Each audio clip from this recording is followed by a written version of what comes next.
Defendant, who is half his size, couldn't get his car into gear properly because the seat was too far back for him, and that's why the car rolled. He says in any event, the damage was his fraternity brother's fault, and he should therefore pay for the costly repairs. The defendant insists that he had put his fraternity brother's car in gear and pulled up the emergency brake before getting out of it, and he doesn't really understand why it rolled down the driveway. He states that Joseph lives in the fraternity's other house and had no right to park in his house's driveway.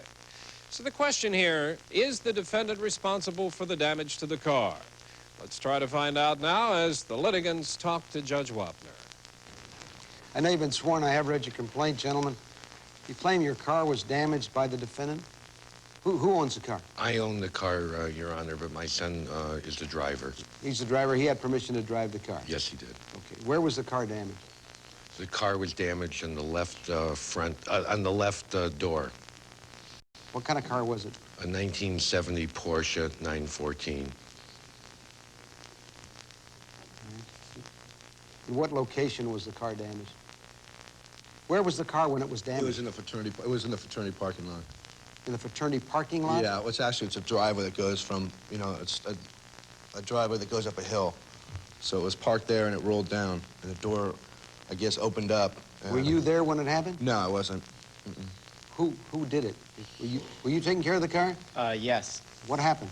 Okay, on the morning in question, the night before, Joe parked his car there and just left the keys at our residence. We live at 645 Landfair Avenue. He lives at 10924 Strathmore, which is up the street. In this instance, he parked his car without any justification down at Styler, and then he went back to the main and just left his keys. Where did he leave his keys with you? He left the keys on a hook near where all the mailboxes are. And it's under the understanding of all the brothers of Styler and of the Maine that they park at their own houses. I have a petition signed by all those residents of Styler saying to the effect that he shouldn't have parked it at let's assume he shouldn't have Landfair. parked it there. We'll Okay. go into that. Let's assume he shouldn't have parked it there. You wanted to move his car? Yes. Did you move it? Yes, I moved it. Where did you move it from? I moved it from the lot, and Where did you move it to? there were two cars behind me, and both of my roommates were witnesses because they got up to move the cars that were behind me. When you moved the car, what happened? What happened was, every time Dave was going to get out of the car just kept slipping back. So what happened was, I walked up to him, I go, Dave, put it in neutral. He put it in neutral, and I said, flip it around so you know it's in neutral, and then slip it down into second gear because the drive shaft is different on a Porsche. So he slipped it down into second, and the emergency brake was up, and I go, Dave, is it up as far as it can go? And he goes, grabs it, he grabs it, and he pulled it up as high as he could. And he gets out of the car. I walk down to my car just because it's in another parking lot. So I didn't, if someone came to move their car, I wanted to be there to move it. And I went back to the car. Dave and Eddie started walking up to the fraternity house to put those keys that they moved back in the box. And all of a sudden, the car just started to roll. And it just rolled down, and Is that when the door was damaged? what happened was it started to roll, and it came down towards me. I jumped out of the way, and it slammed down into the end of the hill. And I don't know what happened to the car. I don't know how it was damaged, but all I know is that, It must have been damaged when it slid down the hill. Yeah, ran into it the... must have been. Okay. Was there anything wrong with the emergency brake? No, I got an affidavit from a mechanic who's been servicing the car for 10 years since my father's had it. What's this car worth? About, what, $4,200, $3,500? I would say about $3,500, Your Honor. Do you have was the car repaired? Yeah, Yes, I it have was. 3 receipts. Your Honor, the damage to the door was primarily caused because the door swung open, and it's my understanding from what I was told it hit a garbage bin while the door was open. I got the estimates, and I found out it's going to be $1,500 to fix a door. I didn't want to spend that much money, so I went and found a used door for like $845. I got it fixed, and then we had a big hassle about who's going to pay and everything like that. So that's where we ended up here. The question that I had was just, it seems kind of funny to me that the emergency brake could slip, the gear can come out of gear and the door can open all by itself. You know, I haven't been able to explain it to myself, and no one has yet. When you got in the car to move it, did you close the door? What happened is... No, not what yes, happened. I closed the door. You closed the door. As I walked away, I closed the door, and then it rolled No, down. you didn't hear me. I said No. when you got in the car to move it, Oh, yes. before you moved it, Yes. did you close the door? Oh, yeah. All right. Then you got out. Yeah. When you got out, did you slam the door shut? Yes. I pushed the door shut. Judge, I want to point out to the court that the defendant and the person next to him are twin brothers, not only roommates. Anyways, That goes to whether or not, it goes to the credibility of the witness as to whether or not he's trying to protect his brother. Therefore, he would be more My likely. testimony is totally credible. Excuse me. I didn't say you, I'm telling you, he said why. What difference does it make? And I'm explaining the difference. in addition, I don't have an affidavit from work, but as a student, I delivered pizza at that time, and I missed 6 days of work. And I was wondering if I could make an amendment. You can make an amendment, but you won't get it anyway. That I won't make that amendment. All right, we'll take a short recess. I'll come back Thank and give you. my decision. Murine says, listen to your ears. They may be telling you something. When they itch, when pressure builds, when they're so clogged you can't hear well, you may have an earwax buildup problem. You need Murine. It offers the only complete medically approved way for you to remove wax. Only Murine has drops that safely loosen hardened wax when used as directed. Plus, an ear washer to gently flush wax away. The Murine Earwax Removal System. It offers the only complete medically approved way for you to remove wax. No matter how normal you pretend life is, if you live with someone who has an alcohol problem, you know you live a nightmare. A never-ending series of crises, destroying your life and tearing your family apart. If someone you love is in trouble with alcohol or drugs, don't wait for things to get better. They won't. Call Care Unit now. Nobody cares the way we do.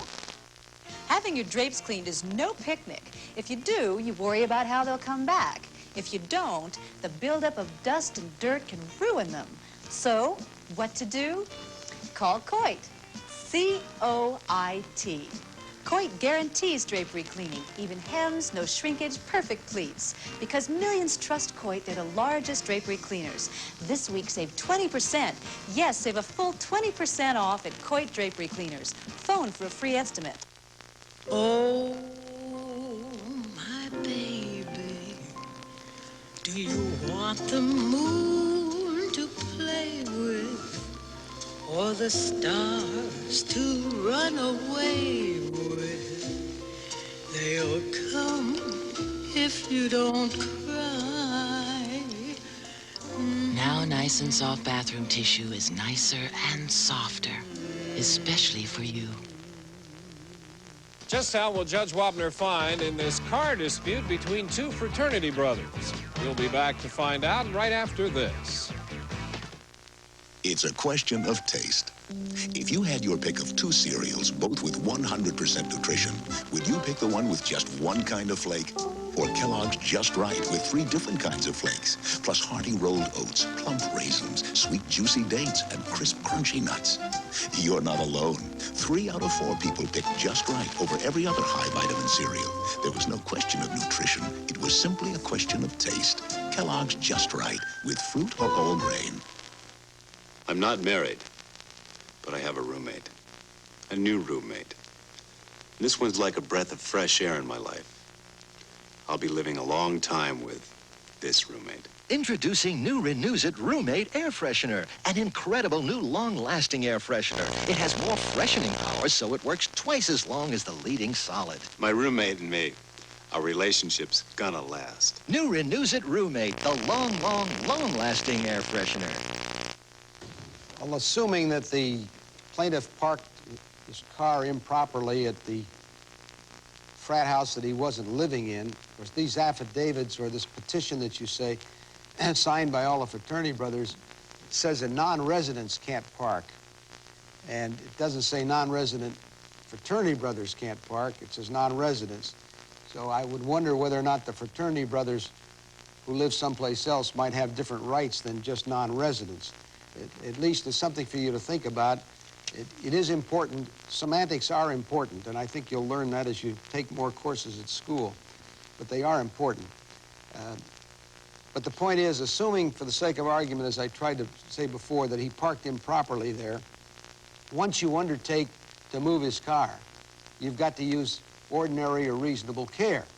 You can't, otherwise, if he parks improperly, you just let the brake down, let it roll, and you didn't park properly. That wouldn't be right. The question is, did you use reasonable care here? And that's what I'm going to have to decide. Before I do that, however, I would like to, I was perhaps a little bit precipitous when I said that you couldn't collect for your pizza deliveries. You're entitled to your loss of use of the vehicle for the time that you didn't use it. What did you earn delivering pizza? Well, I was making from anywhere from about 7 to 10 an hour. How many hours did you? How much money did you lose? 260 total. I lost. For 6 days? Yeah. It's, what would it cost you to rent a car for 6 days? It would cost me more. Well, because I have mileage and everything like that. You get what? I put on 100 miles, a day on driving pizzas. So it's a lot of miles. I didn't really check into a rental car. Well, but if the rental car is less, it would cost you less than what you could have made, then that's all you could get. See what I mean? Yeah. You've got to mitigate damages. The brakes on this car were apparently fixed, the rear brakes, which included the emergency brake, on August 24 of '84. The mechanic in his affidavit said the brake was fine. It's because he put new brakes on. So I don't think here the defendant exercised ordinary or reasonable care, and they're responsible for the damage that was done, plus the rental of a car, loss of use of the car for 6 days. So the total comes then a $935 judgment for plaintiff.